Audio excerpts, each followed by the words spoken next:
두 증인의 사역에 관한 말씀을 한 시간 더 나눕니다. 오늘 두 번째 시간 때 구약시대의 그 제사법을 잠깐 소개를 했는데, 히브리서에 보면 대속죄일날 모든 백성들의 그 죄와 허물들을 단번에 용서받는 제사를 행하기 위해서 대제사장이 속죄제물의 이제 피를 가지고 지성소의 속죄소의 피를 가서 뿌려야 제사가 이제 연락이 되는 일이기 때문에 들어가려면 구약시대에는 반드시 성소까지는 자유롭게 들어가게 되어 있지만 지성소에는 둘째회장이라는 것이 이렇게 가려져 있어서 이것은 이제 자매님들이 이제 처녀막이라고 그러죠. 이게 상징이죠. 육신적인 세상에는. 그러니까 생명의 처소의 내소에까지 하나님의 생명의 씨를 심을 수 있는 길이 이제 막혀 있는 거예요. 이제 그것을 열기 위해서는 반드시 피를 흘려야 되는데, 짐승의 피를 가지고 휘장 앞에다가 피를 7번 뿌리는 거예요. 대속죄 절일날. 왜냐하면 둘째 휘장으로 가려져 있으니까 그 휘장을 거룩하게 구별을 해가지고 휘장을 열어야 제사장이 대제사장이 제사하러 들어가니까 짐승의 피를 뿌렸던 거예요. 그리고 실제로는 서서 들어가지고 못하고 이렇게 엎드려서 이제 기어서 들어갔죠. 이런 것들은 다 상징이다. 그래서 성소와 지성소 사이를 가로막고 있던 둘째 휘장 앞에 피를 7번 뿌렸던 것은 레위기 4장 5절, 17절 이런 데 보면 성소의 휘장 앞에다가 피를 7번 뿌려라. 그리고 나서 이제 들어가는 거예요. 들어가가지고 속죄소에다 이제 또 앞과 그 좌우에다가 이제 또 피를 또 이렇게 7번씩을 또 뿌리는 거예요. 이렇게 이제 제사를 했는데, 히브리서 기자는 이 휘장은 예수님의 육체라고 설명을 했어요. 이는 저의 육체다.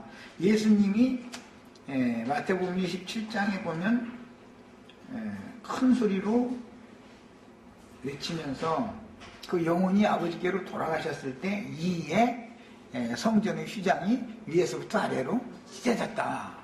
이렇게 했어요. 그러니까 예수님의 육체가 찢기는 것이 휘장이 찢어져서 하늘문이 열리는 것에 대한 표적이다. 이제 그 말이죠. 모든 제사가 이처럼 단번에 완성된 사실을 믿음으로 받아서 성소에서 하나님의 말씀을 받아가지고, 이제 여기서 말하는 성소라는 건 지성소와 성소가 합해진 성소를 말하는 거예요. 받아가지고 그 영의 증거로 증언하신 말씀들을 지성소에 피를 7번 뿌리면 그룹 사이에서 들려주시는 영광의 하나님의 음성이 들리는 거지. 대제사장은 그 음성을 듣고 나와가지고 뜰에서 기다리고 있던, 분향을 하면 기도해가면서 기다리고 있던 백성들에게 손을 들어놓고서 뒤에서 축도를 해주는 거예요. 이런 예배 형식을 하는 게 기독교계가 목사가 설교 다 끝나면 축도하고 헤어지게 만드는 똑같은 율법 생활을 그렇게 하는 거예요.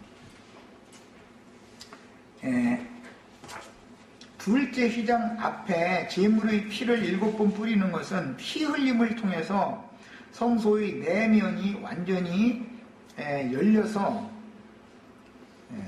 성소가, 지성소와 성소가 하나로 통합이 되어져서 반반으로 나눴던 성소와 지성소는 직사각형형의 두 개였었는데, 그것을 둘째 휘장이 제거되면 네모 반듯한 성소가 되는 거죠. 그런 방법으로나 반듯한 성전의 이제 그 완성이 이루어지는 것이에요. 이게 둘째 휘장이 가려져 있는 한은 반듯하지가 않은 것이지요. 직사각형이 되는 것이지. 두 개의 직사각형이지. 두 개의 직사각형을 둘째 휘장을 제거하면 반듯한 정사각형으로 이제 바꿔지는 것이죠. 이런 것이 모두 제사법에서 나타나는 모형이다. 구약의 율법을 모르면 신약의 복음을 이해한다는 게 너무 어렵죠. 율법을 다 알아야 돼요.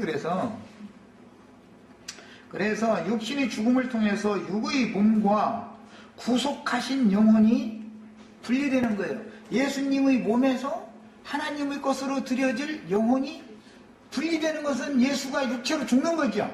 육체로 죽을 때 휘장이 갈라져서 하늘이 열리는 것이라고 표현을 해놨다 이 말이에요. 그래서 구속하신 영혼과 육의 몸이 분리가 되어지면 그 다음에 하나님의 가르치심을 친히 받음으로 인해서 하나님의 형상과 모양이 사실은 그때부터서 만들어지는 거예요. 그때부터서. 해가지고 이것은 이제 위로부터 오는 처소로 덧입는다 그렇게 표현을 했는데 사실은 거룩한 성 새 예루살렘의 이름이 새겨진다 이제 그 말이죠. 이 거룩하신 하나님과 구속받은 사람 사이를 가로막은 장애물인 육신의 몸이라는 것은 선지자들의 예언하면 죄의 담이라 그랬어요. 죄의 담이 제거되어야 된다. 담을 허물어버리는 것이죠. 이것은 이제 성숙한 처녀를 주님께서 성령이 사람의 심령 안에 이렇게 들어오셔야 되니까 그 사람의 심령과 하나님의 성령의 교제를 막는 것은 그 앞에 부분에 있는 마음이라고 하는 그 마음에 가려져 있는 육적 자아라는 것인데 육적 자아를 단번에 이것을 제거하지 않으면 성령과 사람의 심령 사이의 정상적인 교통이 안 되기 때문에 여전히 죽은 사람이다. 신과 사람 사이에게 분리된 상태는 죽은 것이거든요. 이게 상징이 생명이신 주님은 이제 생명이신 그리스도는 이제 에베소서에 보면 나는 주께서 내 심령에 계시기를 원하노라. 그러면 내 심령에 들어오려면 내 마음을 통과해서 들어야 되는데 마음에다가 육적 육체라고 하는 그 처녀막이지 처녀막. 아유 나 이런 얘기는 안 하려고 하고 빙빙 돌리려니 힘들어서 그래. 이것이 그냥 딱 가로막고서 걸쭉되면 주님은 오시고 싶어도 올 방법이 없는 거예요. 말로는 주님을 사모한다 그러지만 내 안에 직접 들어오겠다. 피상적으로 주님이 몇 년도 몇 월 며칠 날 오실 것을 고대합니다 하라고는 그렇게 잘 믿어. 그런데 현재 내 안으로 들어오실 수 있도록 문을 열어는 안 주려고 그래. 이것이 광야교회의 신앙생활이다. 그건 생명이 너무 어리기 때문에 막 너무 두려운 거죠. 그게 말하자면 어릴 때는 이게 이제 두려운 것이죠. 그런 거예요. 그래서 장애물인 죄의 담이 제거되어 그 영과 구속하신 사람의 심령이 교통을 회복해야만 그때가 비로소 주와 합하여 한 영이 되었다라는 말이 인제서 가능한 것이다.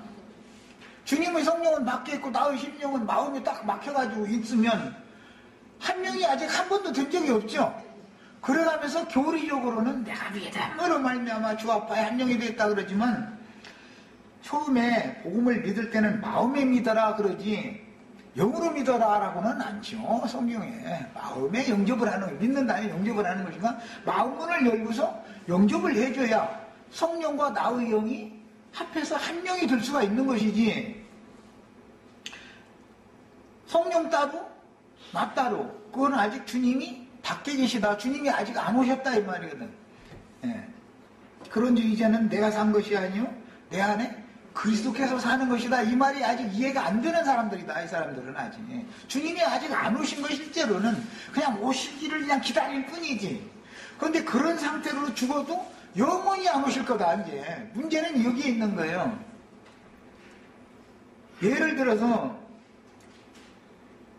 주님의 성령께서 나의 심령에 오셔서 나의 심령에 연합해서 하나 되어져서 나의 심령과 하나로 연합되어진 상태로 임재해 계시지 않는 상태로 신앙생활 열심히 한 것은 종교생활이기 때문에 그런 상태로 이 생을 떠나면 주님이 여전히 다시 들을 기회는 이제는 없다라는 말이다 이 말이에요. 왜? 육신으로 살아있는 동안만 은혜의 때이기 때문에 이때만 이런 것을 가르치기가 너무 어렵다 지금은.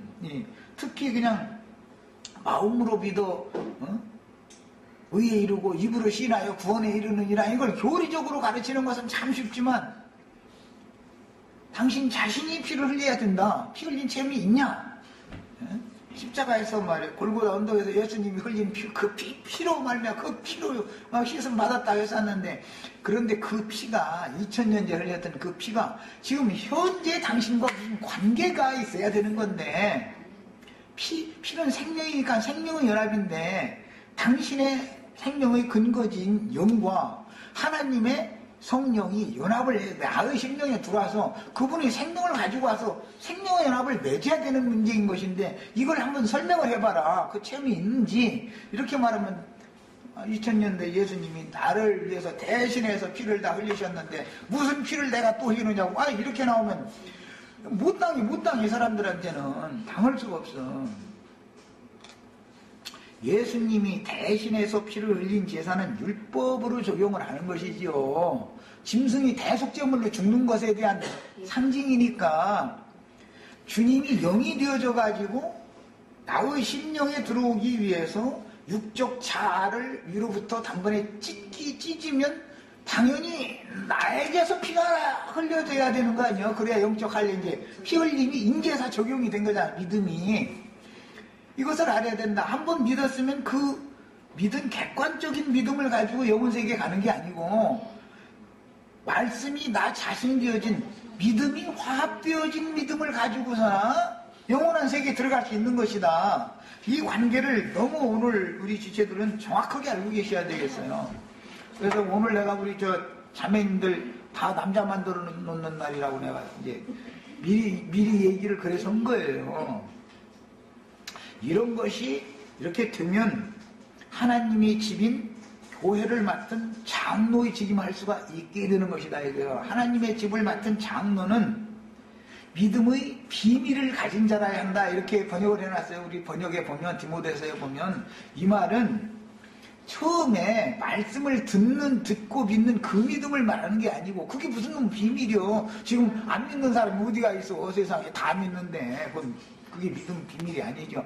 그것은 믿음이 화합되는 문제는 각자의 체험에 속한 문제고 비밀에 속한 문제다, 이 말이야. 그런 사람이 장로 노릇을 해야 다른 양무리들도 맞춰서, 거기에 맞춰서 진리를 따라서 잘 가르쳐 줄 수가 있는 것이지, 광야만 맴돌게 하는 사람은 하나님의 집을 맡은 장로의 그 직임할 수가 없는 사람인 거예요, 사실은. 이제 그런 사람 보고 자칭 선지자다 그러고, 여자 선지자죠. 자칭 선지자라 하는 여자 이세벨. 그 이세벨의 교훈을 그러니까 할 수 없이 가르치는 거예요, 사람들은. 발람 노릇을 안 할래야 안 할 수가 없어. 니올라당 노릇을 안 할래야 안 할 수가 없어, 사람들은. 본인이 믿음의 비밀을 갖고 있지 않기 때문에.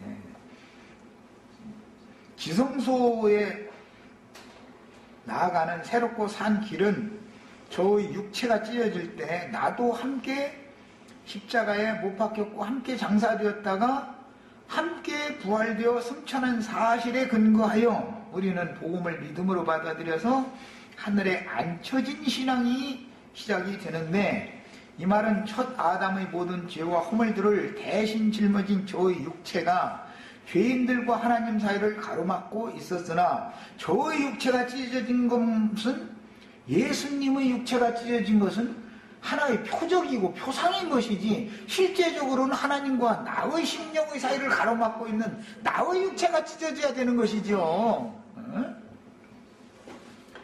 인제사 생명나무 길이 열린다. 이 말은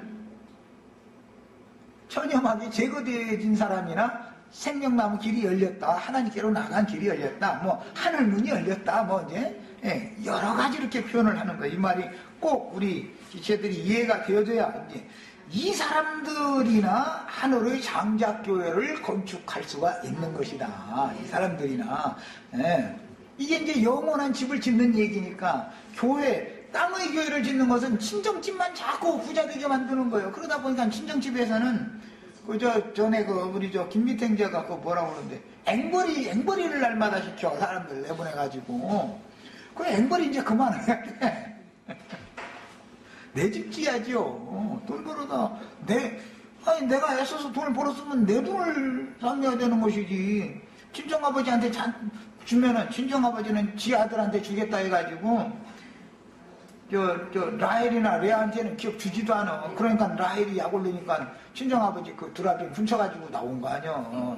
자기 아들 낳으면은 그 자기 친정 그 재산 나도 저기 한복 받을 자격이 있다고 딱 내놓게 만들라고 그런 거거든. 요새는 뭐 세상이 좋아져서 성경을 응하게 하느라고 그러는지 이제는 시집간 여자들도 공중 재산 이렇게 공동으로 다 이게 상속받을 수 있는 권한이 법적으로 있더만 이제는 친정오라비한테 다 옷 받고 다녀. 나 재판 볼 거야. 이러면 곤장 못해 내놓아야지. 이제는 세상이 완전히 바꿔져 버린 거죠. 옛날 같으면 어림도 없어요 그게. 원래 성소는 4겹의 장막이 쳐져 있는데 내실은 고운 배실로 짠 휘장으로 막을 덮었으며 그 성소라는 건 4겹의 장막이 이렇게 덮여 있죠. 맨 안쪽에는 고운 배실로 휘장을 둘째 휘장과 똑같은 휘장이 있는 거예요. 내실에는. 휘장에는 가늘게 꼰 배실과 청색, 자색, 홍색 실로 4생물을 수놓아 짜서 휘장을 만들어 드리움으로 성소와 지성소를 구분했고 천정도 맨 안쪽에는 똑같은 둘째 휘장을 짠 것과 똑같은 천으로 그렇게 해서 만들어서 덮었어요. 야, 이것을 처녀성이다 이게. 처녀성 상징이다 이게. 맨 안쪽에 있는 고운 배실로 짠 그 휘장이라고 하는 것은 처녀성을 상징하는 거다 이 말이에요.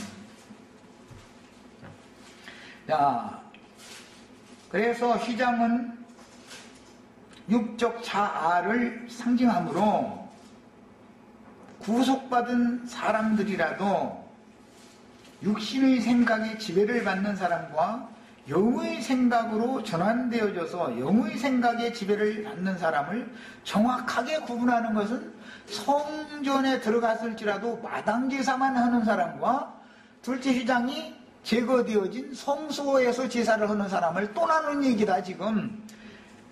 이 부분에 가면 다 어려워하는 거. 이제 나도 설명도 참 이게 하기가 너무 어려운데 내가 오늘 할 수 없이 이렇게 이제 막 지스들적인 표현을 하는데 이해를 시키려고 이걸 돌려서 이렇게 좀 좋은 말로 하니까 이게 잘 해석이 잘 하기가 어려워진 것 같다 싶어갖고 에이 할 수 없이 그냥 성경 그냥 직설을 해야 되겠다 싶어서 내가 오늘 하는 거야. 오늘은 내 작심하고 이제 하는 거예요 이제. 이해가 더 쉬우니까 이걸 이렇게 해야. 자연인은 양심상으로 죽은 상태인데 그것은 성소와 지성소 사이가 분리되어져서 하나님은 산자의 하나님이기 때문에 산자들만 만나주시는 하나님이기 때문에 죽은 자들을 버리고 떠나셔서 하늘 너무 높은 곳에 계신 거예요. 인간은 아주 그냥 낮고 낮은 곳에 그냥 있는 거예요. 그러니 하나님과 사람이 뭐 만나야 뭐 생명이신 하나님을 만나야 생명을 얻든지 살아나든지 수를 내는데 아니, 그 중간에 뭔가가 가로막은 것이 있어가지고 이게 만날 방법이 없는 거예요. 그런데 주님이 오셔서 구속을 이루시고 성령을 보내셔서 모든 사람들이 성령을 받았다. 그 말은 마음에 주님이 이루신 구속사실을 처음에는 마음으로 믿음으로 실제적으로 믿는 목적은 성령과 나의 심령 사이에 교통을 회복하기 위한 것이지 그냥 믿습니다 그런다 가지고 사실은 그것이 완전한 구원을 받은 건 아니다 이 말이에요. 주님과 한영이 된 상태는 아닌 거다. 그냥 머릿속에서는 믿는 것 같은데 이게 자세히 물어보면은 주님이 몇 년도 며칠 날 뭐 이게 막 어디로 흰두루마기 막 날아가면서 오실 이 주님은 기다리지. 그 말은 무슨 뜻이에요? 내가 지금 피 흘림을 주관적으로 경험을 하지 않았다 그 말이죠. 남편에 대해서 아는 것이 많은 채 쌓지만 주 아파에 한명이 된 사람은 그냥 말을 할 필요도 없이 알고 모르는 사람이 맨날 떠들어도 알도 못하는 소리를 하면 진짜인지 가짜인지 본인이 경험해봐야 알아 이것은. 그렇죠? 부부관계는 경험을 해봐야 하는 것이 말만 들어갖고 어떻게 알아. 그 지식으로 알 수 있는 문제가 아니잖아. 그건 차원이 전혀 다른 문제인 건데. 그래서 주님의 영과 나의 영이 한 영이 되는 데는 반드시 할례라고 하는 피 흘리는 과정을 반드시 겪게 마련인데 이 말이 이해가 안 되기 때문에 광야교회에서 나와서 하늘의 장자교회를 새로 건축을 해야 그것이 내 집이다. 거기가 우리 영원한 거처인거다. 이 얘기를 내가 백날 얘기해도 이해가 아직 안 되는 거예요. 친정집을 떠나려면은 당연히 경수가 터져가지고 나귀 등에 앉은 부정한 상태로는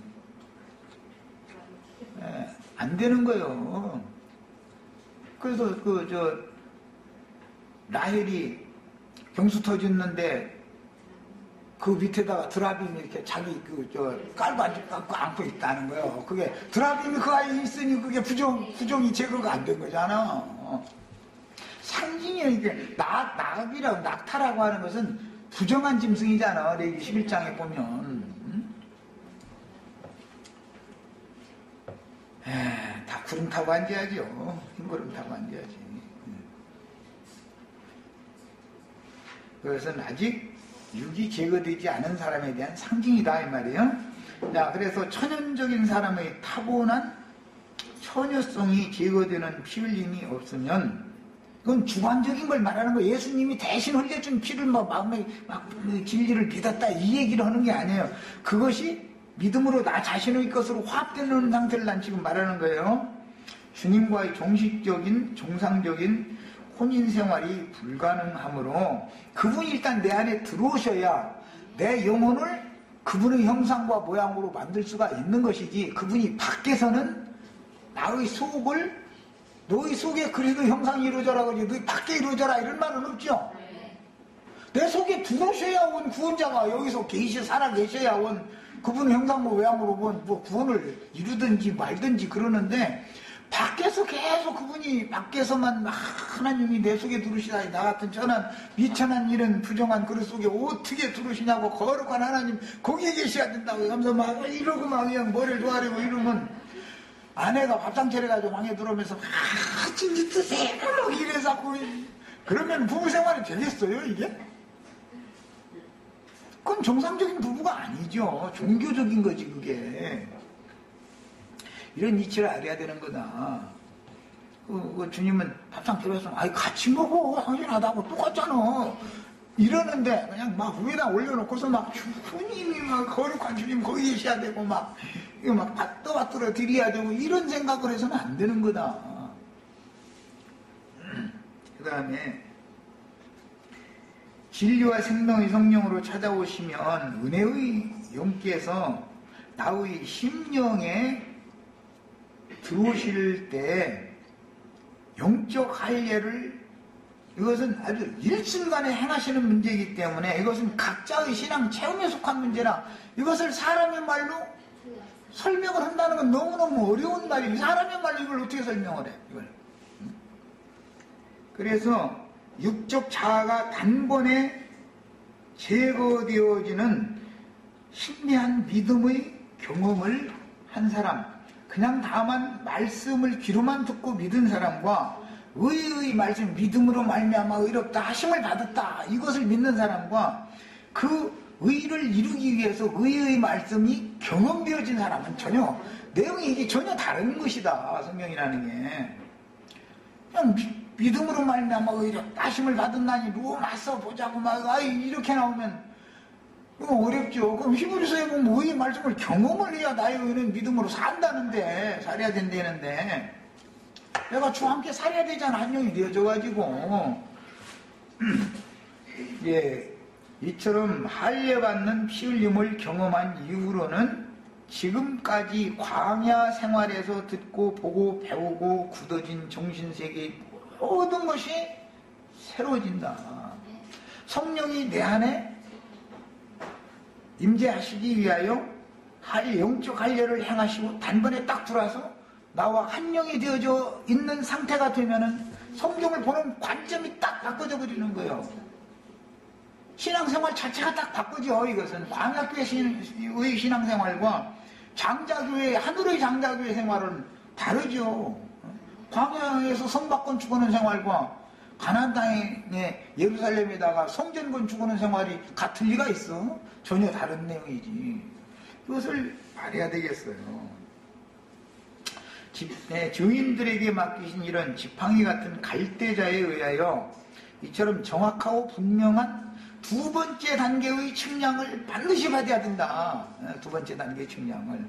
첫 번째 믿음으로 의롭다 하심을 받았다는 그렇게 분별되어진 사람은 마당제사, 제단에다가 그냥 짐승피만 계속 뿌리는 사람이고, 성소와 지성소 사이가 제거되어지는 영적 체험을 해서 내가 그 믿음으로 피 흘림을 경험을 한 사람은 하나님의 영광의 얼굴 앞에서 거기서 신앙생활을 하기 때문에 건축하는 내용이 서로 당연히 다른 것이다. 이것은. 야, 그러면 그것을 뭘로 나눌 것이냐? 첫 시간에 내가 요약을 해서 말씀드렸던 것처럼 두 번째 강을 건넌 사람, 피 흘림을 주관적으로, 의의 말씀을 내가 주관적으로 경험해서 믿음이 확 띄워진 사람들은 처녀성이 단번에 제거된 체험을 거친 다음에 하나님이 주시는 말씀을 직접 들음으로 그분 자신의 형상과 모양으로 만들어지는 신앙생활을 한다라는 말은 겉사람이 후패되는 전 기간 동안 위로서 오는 신령한 처소로 아름다운 옷으로 덧입혀진다라는 것을 말하는 것이기 때문에 이 사람은 당연히 육신의 몸이 낡아지고 후패되어지고 결국은 무너지는 것, 이 장막이 무너지는 것은 너무 자연스럽게 받아들여지기 마련이다. 그런데 이게 영적 체험으로 할례의 체험, 피 흘림의 체험을 본인이 해보지 않은 사람은 육신이 무너지는 것을 하여튼 무서워해. 이것이 제일 두려워. 그냥 너 죽어 그러면 아니 나는 이미 주 안에 있고 살아있는데 이게 당연히 죽는데 가만히 놔둬도 죽을 것이고, 복음을 전하다가 복음과 주님을 위해서 헌신함으로 순교자로 죽어도 죽는 것은 마찬가지인데 기왕이면 늙어 죽는 것보다 순교자로 죽는 것이 더 영광스럽게 생각을 하는 것은 너무 당연한 일이지, 이게 뭐 그렇게 두려운 일이야 이게. 뭐 이제 이것은 내가 이런 얘기를 해 별로 이제 효용이 없는 건 나야 뭐 살 만큼 다 들어버렸으니까 뭐 나 별로 효용이 없지만은 이것은 믿음의 문제다. 믿음의 단계의 문제인 것이다. 할례 받은 사람은 육의 장막을 벗는 것을 사모하게 돼 있다. 어떠한 죽음으로 하나님께 영광을 돌릴 것이냐? 이것이 그 지대한 관심사인 것이지, 육신으로 살아있는 동안에 땅에서 내가 부자로 살 거냐, 뭐 아들, 딸이 막 잘 될 거냐, 못 될 거냐, 이런 것을 관심하지 않는다. 아들, 딸이 잘 되려도 교회 형제 자매들이 잘 되는 것이 진짜로 아들, 딸이 잘 되는 것이지, 육신적인 아들, 딸이 잘 되면, 그렇다고 육신적인 아들, 딸 못 되라는 말 하는 게 아니야. 다 잘 돼야 되지만, 생각이, 사물을 보는 관점이 완전히 바꿔져 버린다 이거예요. 이 사람이 주와 합하여 한 명이 되어진 사람이고, 항상 내 안에서 주님이 살아계시다라고 증거할 수 있는 사람이다, 이 사람이. 그래서 특징은 이 육신의 장막을 벗는 몸의 구속을 사모하는 사람이냐, 몸의 구속을 두렵게 생각하고, 그럼 뭐냐, 일생에 매여 종노릇을 하는 데서 벗어나지 못하고 있는 이제 이런 사람이냐를 보면 이 사람이 요단을 건너서 가나안 땅에 진입한 사람인지 아직도 광야를 맴도는 사람인지는 이걸로 구분을 할 수 있는 것이다. 다른 걸로는 볼 수가 없죠. 오히려 광야 끝에 이런 사람이 성경하는 지식이 더 많고 믿음이 그 사람이 더 주니까 가나안 땅에 들어가서 쉬운 삶에 예루살렘 성전 건축하는 사람보다 광야 성막 건축, 모세시경에 따라 성막 건축하는 사람 믿음이 더 좋아. 전도도 더 잘하고, 이 사람들은 아주 전도하려고 불 켰어, 완전히. 눈이 반짝반짝 빛나, 완전히. 그런데 뭐, 가나안 땅에 들어가서 두 번째 완전한 성전 건축하는 이런 사람들 보면 저게 믿는 건지, 금식 기도를 해. 기도를 해도 안 가. 생활이 그렇게 어려운데도 그것도 감사하다고 해서 말도 안 되는 소리만 했었고 무엇이 그렇게 감사해요. 감사하기는 저희 아들은 딴 사람 다 대학 가는 저희 아들은 떨어졌는데 그래도 감사하다고 이러면 참 헷갈리는 사람이죠. 다른 아들은 떨어지고 우리 아들은 붙어야 그게 감사한데, 아니 다른 아들은 붙고 자기 아들은 떨어졌는데도 아이고 주님 감사합니다. 이거 주님의 뜻이면 순종해야죠. 그때가 자연스럽게 순종이 돼. 전염하기 제거되면은 그 이튿날부터 남편에게 순종을 누가 억집시키지 않아도 특징이 뭐냐면 순종이 되는 거예요. 이게 특징이. 그죠? 처녀 때는 꼬장꼬장하고 자기 지킬 때는 값이 나간다 이거지. 그래가지고 막 그냥 막 이제 좀 틱틱대 같죠. 그런데 이제 한정이 딱 되어진 그 영적 체험을 딱 하고 나면 자연히 순종이 돼. 수그러들게 돼 있어. 이게 특징이다. 그래서 그때가 비로소 성령께 하나님의 영께 순종하는 법이 무언가를 그때서 아는 것이다. 이건 체험으로는 아는 문제지 강압적으로 광야에서 순종시키는 건 율법 말씀으로 만들면 막 지팡이로 후에 쳐버리니까 그것은 강압적인 것이지 자율적인 순종이 아니잖아요. 이런 이치가 육신의 일을 생각해보면 영의 일이 이게 이해가 된다. 하나님은 제사를 광야에서 열심히 짐승 잡아서 제사 드리는 것을 기뻐하시지 않고 순종하는 걸 기뻐하신다는 거예요. 순종을 하는 것이 온전케 되는 거기 때문에 그래요. 믿음이 온전케 되는 것은 순종으로 되는 건데 순종이 되려면 할례의 경험을 당연히 해야 되는 거예요. 의의 말씀을 경험을 본인이 해야 되는 거예요. 하면 누가 시키지 않아도 딱 순종이 되는 거예요. 이래도 하면 주님이 하신 일이면 왜?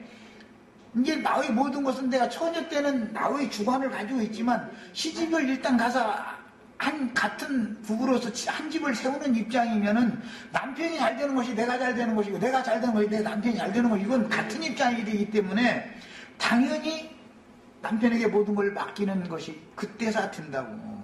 그때사. 이런 믿음이라는 건 과정이 있게 마련이다. 이것을 오늘 이제 3시간 동안 걸쳐서 이제 이걸 중점으로 말씀을 나눴어요. 자, 이제 11장 3절로 5절. 내가 나의 두 증인에게 권세를 주리니 그랬는데 청량권을 주는 거예요. 사실은 청량을 첫 번째 하는 청량은 모세에게 줬죠. 지팡이. 모세에게 하나님이 지팡이를 맡겼지만 여기서 계시록에서 주는 이 두 증인들에게 주는 것은 요단강을 건너가게 하는 청량을 하는 것을 지금 말한 것이고 성소의 내실에 들어가서 제사하는 사람이 되는 것을 측량하는 말을 하는 거기 때문에 이게 더 계시록의 측량이 완전한 거다. 모세가 그 지팡이로 홍해바다를 가른 것보다 여호수아가 요단을 걷는 것이 훨씬 더 완전한 것이다. 요단을 건너는 것은 지팡이로 오지 않습니다.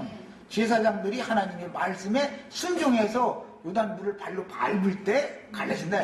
거기서는 순종을 강조해. 요단을 건너는 것은.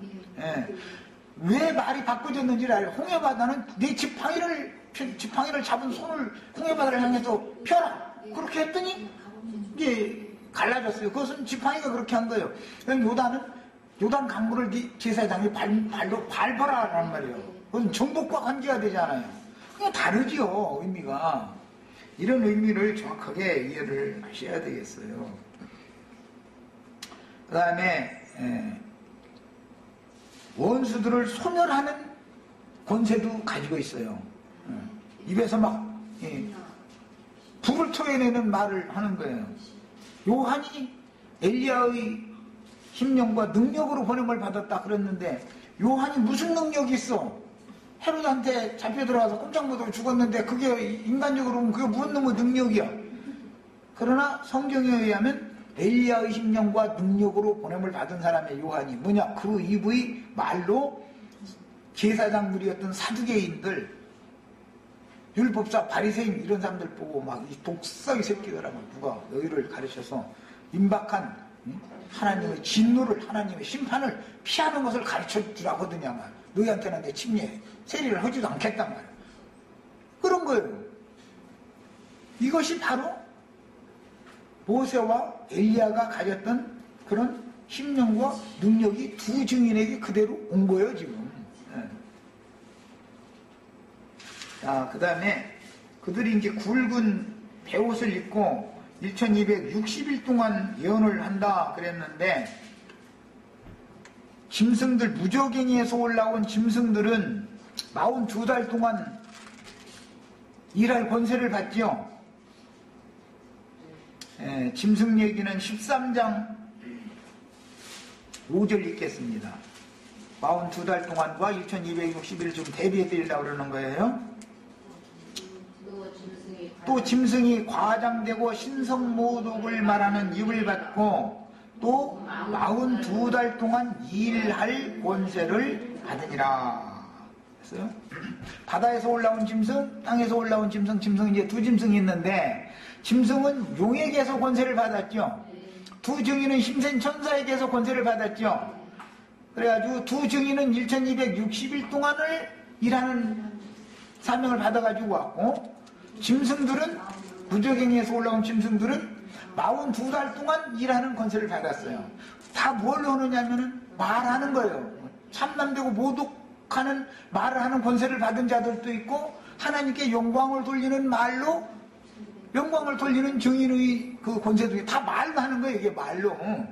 자, 그래서 계시록 11장에는 2절에 이미 42달 얘기가 나왔고, 3절에는 1260일 얘기가 이미 나왔죠. 두 증인들에게 와 무저갱에서 올라온 짐승들, 이방 짐승들에게 똑같이 권세를 주는데, 용은 짐승들에게 42달 동안 일을 할 권세를 맡겼고, 힘센 천사는 두 증인들에게 1260일 동안 예언을 하는 권세를 맡겼어요. 양편에서 권세자들을 보낸다 이 말은, 용이 보낸 권세자들은 가라지를 따로따로 해서 마귀 것으로 인쳐가지고 마귀 세계로 데려가게 하겠죠. 들어가게 하는 거예요. 주의 증인들은 힘센 천사에게 보냄을 받아가지고 여전히 권세를 받아가지고 와가지고 그리스도의 것이 되도록 인을 치는 말은, 그리스도의 이름을 인을 치는 거예요. 양편에서 어떤 이름을 인을 치는데 양편에서 보낸 사자들이 나타나서 일을 하는 것이다 이 말이에요.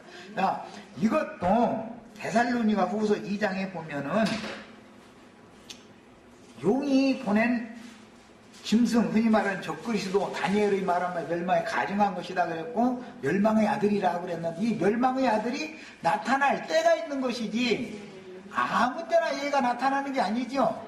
언제 나타나요? 무저갱이 열려야, 무저갱이에서 짐승이 올라온다 그랬으니까 무저갱이에서 올라온 짐승이 두 선지자를 죽이죠. 그러는 거예요. 그러니까 이 무저갱의 사자와 하나님의 사자, 하늘의 천국의 사자가 어떻게 나눠지느냐. 예수님의 말씀에서는 가라지는 악한 자의 아들들이요, 어떤 주님의 참치자들은 천국의 아들들이다. 두 아들들이 사역을 동일한 시기에 하는데, 용이 보낸 사자가 사역을 하는 기간은 42달이라고 그랬고, 주님이 보낸 증인들의 사역하는 기간은 똑같은 기간인데도 1260일이라고 해서 날짜를 여기는 얘기를 해놨다.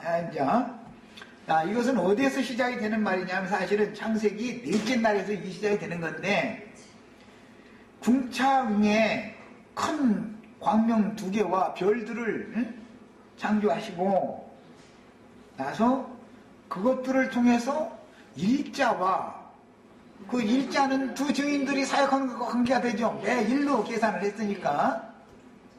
사시와 이런 건 때라는 말이에요. 사시, 시라는 건 네 때를 말하는 건데, 그것은 한 때, 두 때, 반 때라고 이제 계시록 이제 앞으로 나와요. 이게 사시와 연한을 이루라 그랬는데 3년 반이죠. 3년 반을 달수별로 또 쪼갠 것이 짐승들이 일하는 권세를 받은 기간이다. 이 말이에요. 그래서 주의 증인들은 내가 오늘 이 사역을 마치면은 내가 오늘날은 갈 수도 있죠. 내일은 누군가가 나보다도 더 갑절의 영감을 받은 증인이 우리 모임 가운데 나타나서 사역을 이어서 해야죠. 그래서 증인들은 생명의 수완이 아주 가장 짧아요. 날짜별로 하면 날짜별로. 똑같이 1260이라는 3년 반 기간 마지막 한 일의 그 후반부 3년 반을 말하는 건데 두 증인들은 자주자주 바뀌겠죠. 날짜별로니까 짐승들은 달수별로니까 훨씬 그들이 권세를 부리는 기간은 장구하다라는 걸 알 수가 있고 사실은 하나님의 관점에서 보면 71회의 마무리 연한을 이루는 것에 하나님의 경륜은 연한을 이루는 데 맞춰져 있는 것이죠. 날짜가 다 모이면 연이 되는 거잖아.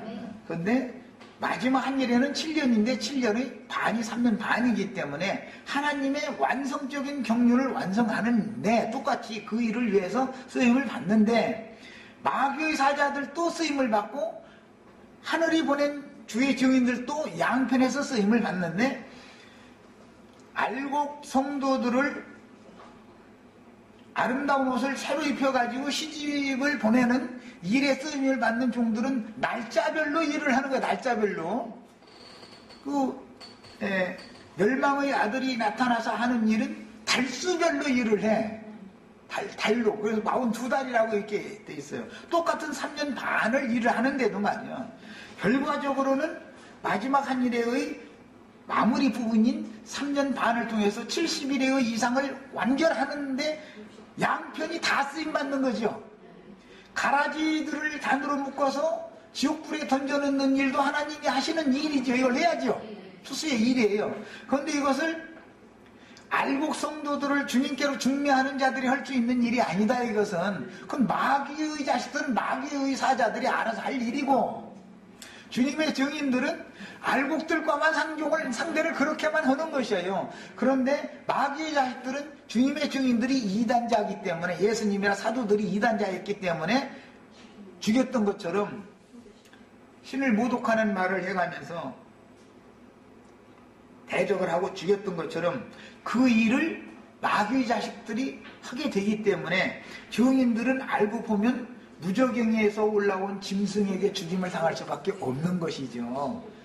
그런데 두 증인들은 자주 사역을 승계하게 되고 마귀의 자식들은 요즘에 보면 뭐 자기 예배당 아들한테 이렇게 뭐 또 이렇게 대를 물려주더만 또 그런 것도 어떻게 성경대로 그대로 이루어지는지 모르겠어요. 이렇게 하는 것이다. 그래서 주님이 보낸 증인들은 이 땅에서 사역을 오래 하는 것을 결코 추구하지 않는다. 할 수만 있으면 짧은 시간. 왜냐하면 포도원 일꾼을 보낼 때 점점 나중에 들어가는 사람일수록 일하는 시간이 점점 짧아지는 것이죠. 맨 나중에 들어간 사람은 뭐 말할 것도 1시간 일했더니 그냥 주님 예언이 이루어져 버렸더라는 거니까 뭐 우리는 할 수 있으면은 1시간만 일하고서 주님 품에 데려감을 받는 것까지 그 정도까지도 몸의 구속을 받는 것을 사모해야 되겠다. 그것이 가장 영광으로 들어간 직선 코스이기 때문에 이걸 말씀드리는 거예요. 그러니까 꼭 이 땅에서 오래 사는 것만을 추구하는 것은 그건 왜 그런 신앙을 갖냐면 영적 할례를 받지 않았기 때문에 하나님께 가서 하나님께 데려감을 받는 자체를 무서워한다 이거예요. 하나님 만나는 것을. 사실은 하나님 앞에서나 영생할 수 있는 것이죠. 그리고 하나님 앞에서 사는 사람에게 하나님께서 그 아들의 배필로 허락해 주셨기 때문에 남편과 함께 살아야 극락의 주님을 누리는 것이지 그냥 여기서 처녀가 그냥 신랑 오실 날만 기다리고 있는 것은 아직 극락의 주님을 만나지는 않은 상태잖아. 이런 것을 꼭 이해를 하셔야 되겠습니다. 이게 추수에 관한 것을 제사법을 예를 들어 지금 설명을 한 거예요. 이것이 성경이 말하는 추수법이에요. 이게 제사법을 알아야 돼. 성경 추수법 이런 구약의 율법을 모르는 사람들한테는 신약 계시록 여기 와서 그 추수하는 얘기를 한다는 게 좀 어렵죠. 제사법, 성막법, 추수법 이런 것을 전부 다 알아야 돼. 율법을. 여기까지 하겠습니다. 시간이 다 됐습니다. 마칩니다. 그러면 이제 다음 시간부터는 이제 본문 말씀을 빨리빨리 이렇게 이어나가도록 하겠습니다.